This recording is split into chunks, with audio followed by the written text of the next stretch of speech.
Hello दोस्तों, आज हम आपको बतलाएंगे महाजनपद के बारे में। इससे पहले हम बताए थे आपको सिंधु घाटी सभ्यता, वैदिक सभ्यता। आज आ गए हैं महाजनपद काल में। समझ में आ गया? पार्ट बाय पार्ट हम डालते चलेंगे। आज तीसरा है, तो प्लीज़ इसको खाते समय देखिएगा और सोते समय देखिएगा। इसी के लिए हम बनाए हुए करते इस वीडियो। तो फर्स्ट क्वेश्चन है दोस्तों, क्या करना है? सुम्मिलित करना है। देखिए क्या करना है दोस्तों, सुम्मिलित करना है। मतलब कि गंधार की राजधानी कहाँ था? तक्षशिला। सिंपल ही आपको याद रखना है। सूरसेन मथुरा। कौशल श्रावस्ती। वत्स्य हो जाएगा कौशाम्बी। कौशल हो जाएगा श्रावस्ती। मतलब कुशल से कहाँ रहते हैं? श्रावस्ती में रहते हैं। समझ में आ गया दोस्तों? तो इसी प्रकार आप किसको बनाना है, जैसे कि ऑप्शन नंबर ए का गंधार हो जाएगा, बी का सूरसेन का हो जाएगा, मथुरा हो जाएगा, और सी का दू हो जाएगा, यानी कि वो तस्य का कौशाम्बी हो जाएगा। सिंपल ही है। मतलब कि किस 16 महाजनपद है, तो 16 का 16 आपको याद रखना है कि राजधानी किसका कहाँ है। और इस शब्द और एगो महाजनपद जो गोदावरी नदी के दक्षिण में है वो अस्मक महाजनपद है, जिसका राजधानी पोटनी है। तो उसका याद रखना है दोस्तों आपको। सिंपली क्वेश्चन नंबर 2 है दोस्तों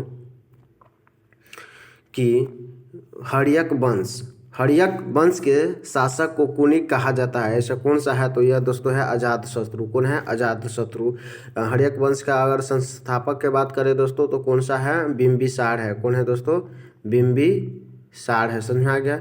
बिंबिसार हर्यक वंश के संस्थापक। बिंबिसार के बेटा अजातशत्रु उदयन है, अजातशत्रु का बेटा। समझ में आ गया दोस्तों?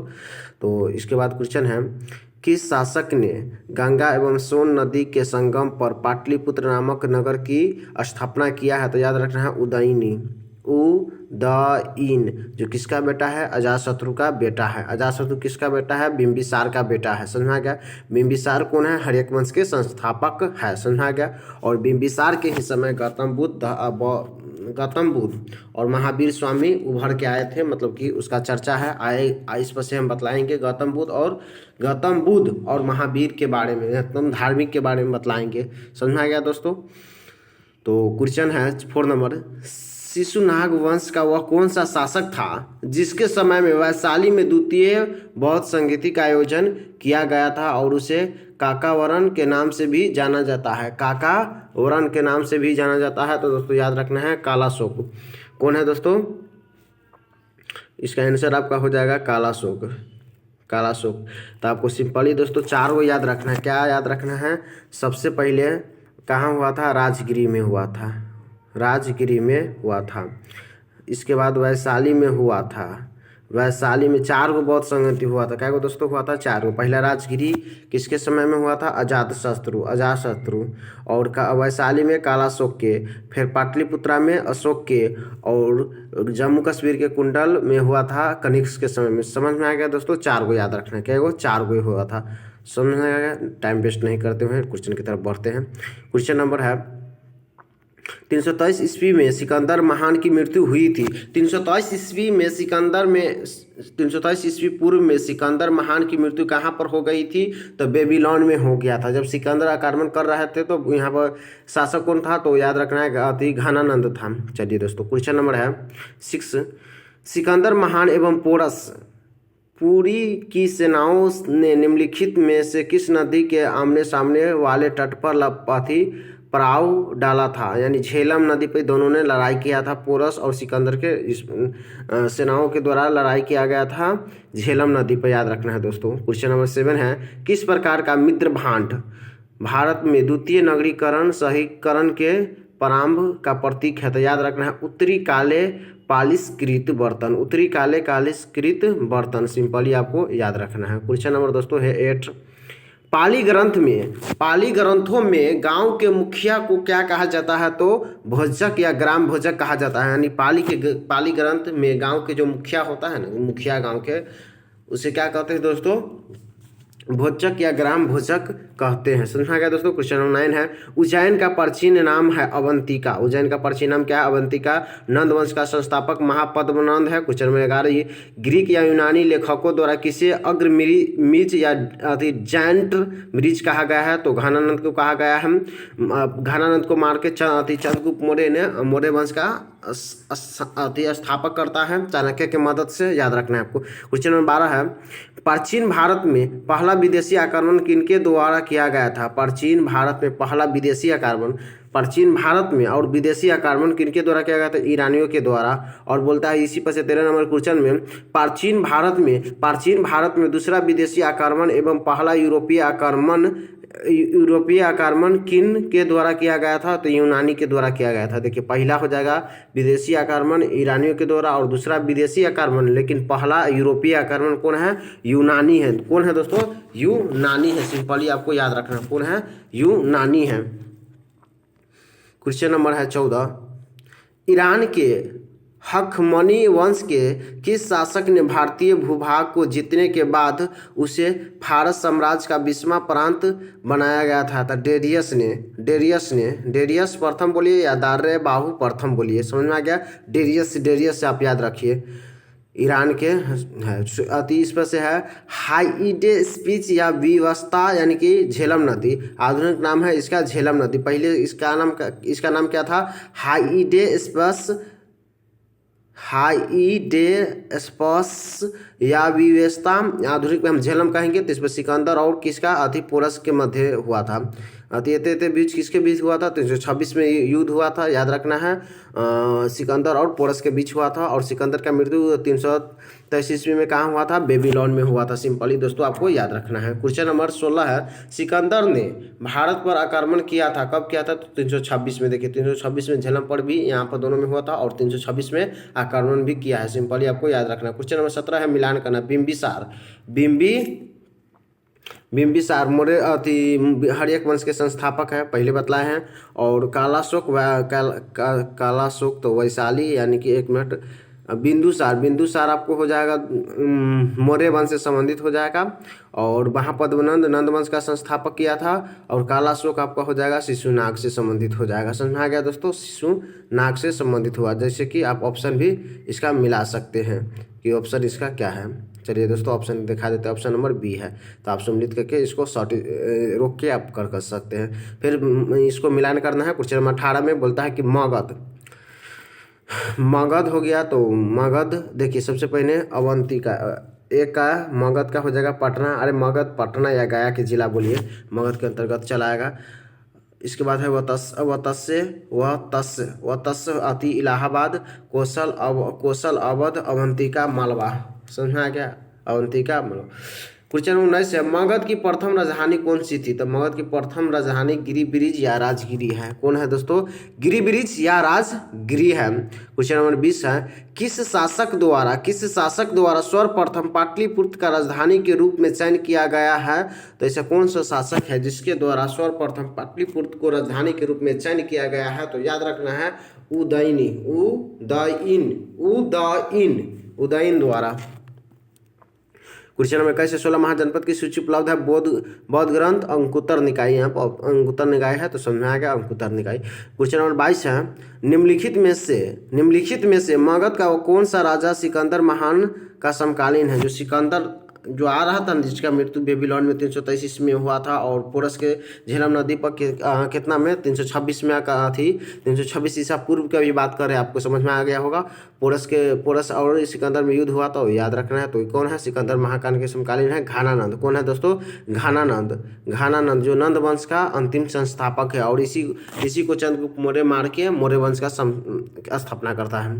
क्वेश्चन नंबर 23 है, प्रथम मगध साम्राज्य का उत्कर्षण किस सदी में हुआ था? तो छठी ईसा पूर्व में मगध साम्राज्य का क्या हुआ था? विकास हुआ था। क्वेश्चन नंबर 24 है, सिकंदर की भारत में सफलता के निम्न कारण थे। क्या कारण है कि सिकंदर के सफलता हो गया? तो याद रखना है भारत में तब कोई केंद्रीय सत्ता नहीं था और उसकी सेना श्रेष्ठ प्रकार की थी और उसे देशद्रोही भारतीय शासकों का अति सहयोग मिल गया और वह एक अच्छा प्रशासक था। सभी है 1 2 3 सभी सही है।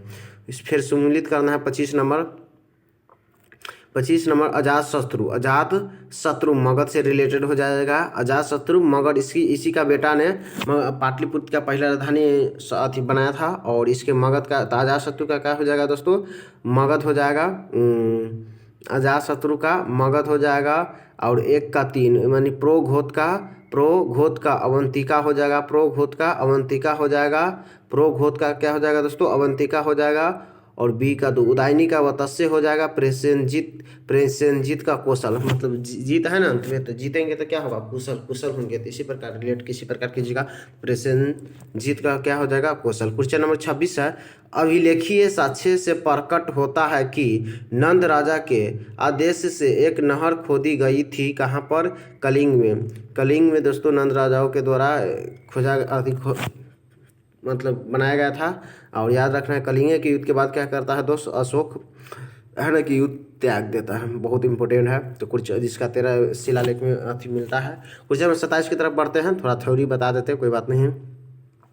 पहला ईरानी शासक जिसने भारत के कुछ भाग को अपनी अधीन कर लिया था, पहला ईरानी कौन सा ऐसे शासक है जो अपना भारत का है ना कुछ अपना अधीन कर लिया था, तो डेरियस, अभी आया था ना डेरियस, तो डेरियस ने, याद रखना है। 28 है, मगध के राजा अजातशत्रु का सदैव किस गणराज के साथ युद्ध रहा, मगध का जो राजा है अजातशत्रु सदैव वो किस गणराज के साथ युद्ध रहा, तो याद रखना है वज्जी, यानी संघ में या वैशाली की, वज्जी की राजधानी क्या है, वैशाली।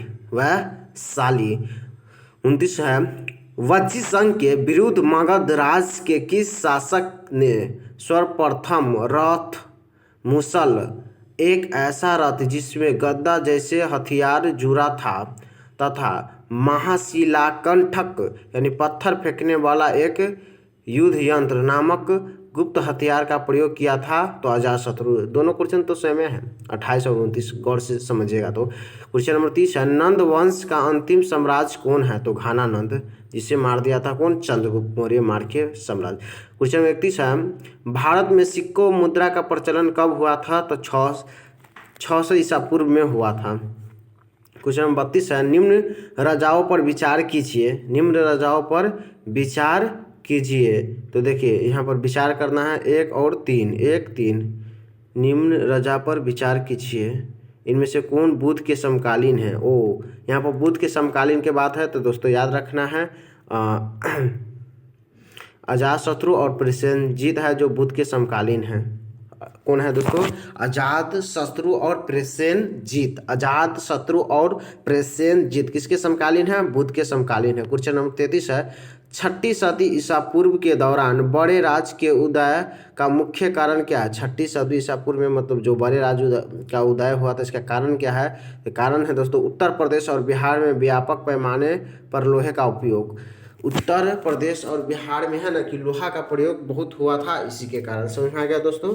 तो क्वेश्चन नंबर है 34, मगध साम्राज्य बिंबिसार ने अपनी राज वैभव जीवक को किस राज्य के राजा की चिकित्सा के लिए भेजा था, तो अवंतिका के लिए भेजा था। समझ में आ गया दोस्तों, अवंतिका के, बिंबिसार है जो अपना राजवैद्य को किस राजा के चिकित्सा के लिए भेजा था, तो अवंतिका के लिए।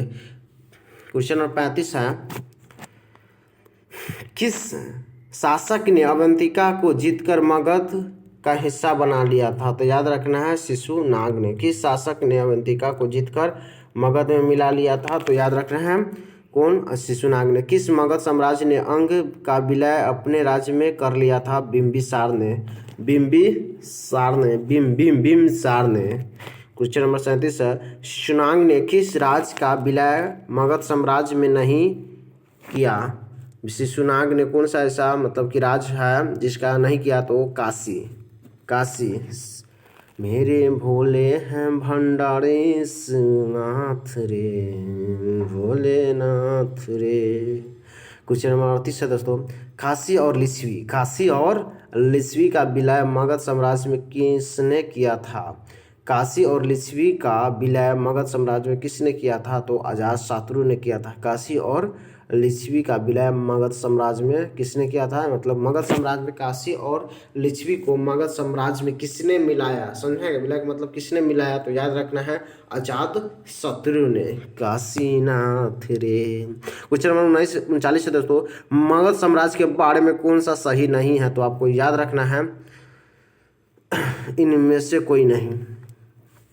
समझ में आ गया दोस्तों। क्वेश्चन नंबर 40 है, सिकंदर के आक्रमण के समय उत्तर भारत पर निम्नलिखित राजवंश में से किस का एक शासन था? नंद वंश।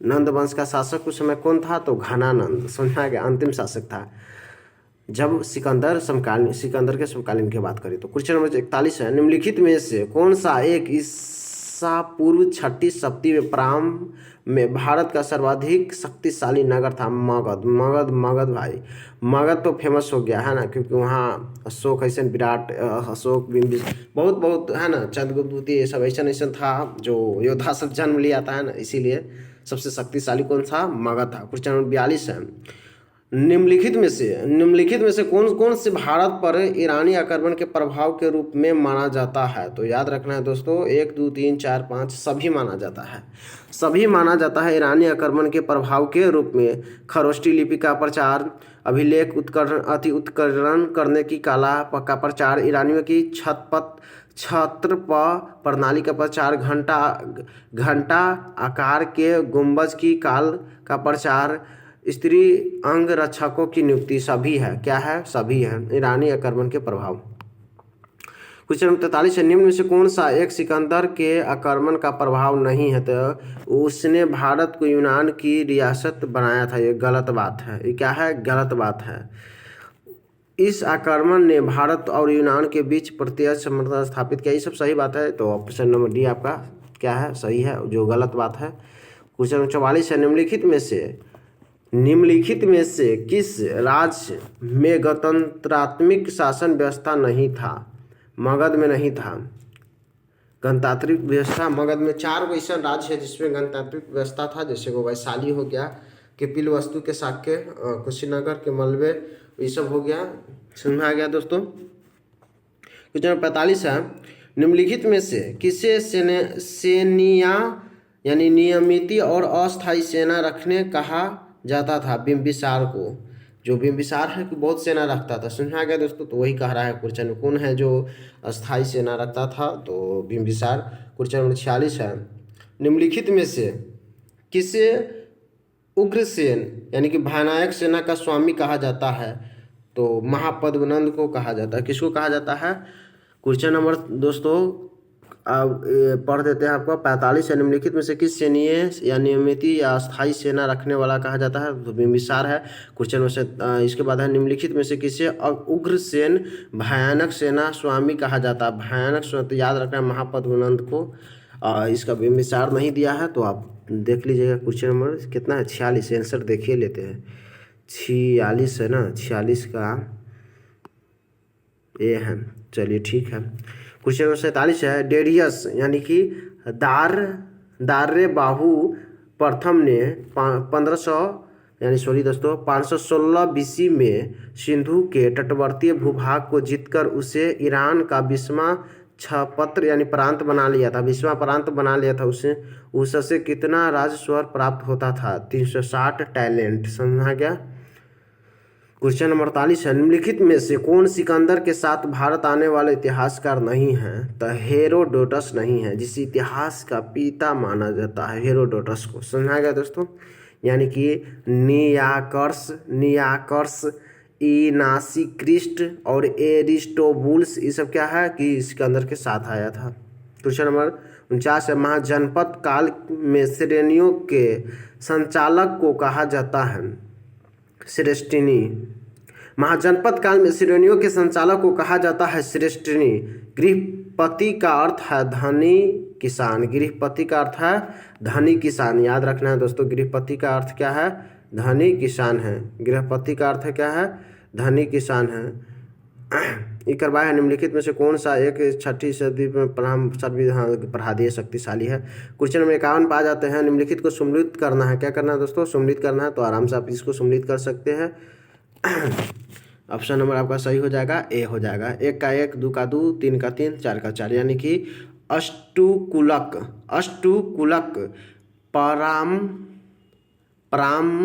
पराम्बरदाया संस्था है। महापात्र उच्च कोटि के अधिकारी है। महापात्र का मतलब हो जाएगा दोस्तों उच्च कोटि के अधिकारी। उच्च कोटि के अधिकारी, महापात्र का मतलब हो जाएगा उच्च कोटि के अधिकारी। बलि साधक, किसानों से कर वसूलने वाला अधिकारी।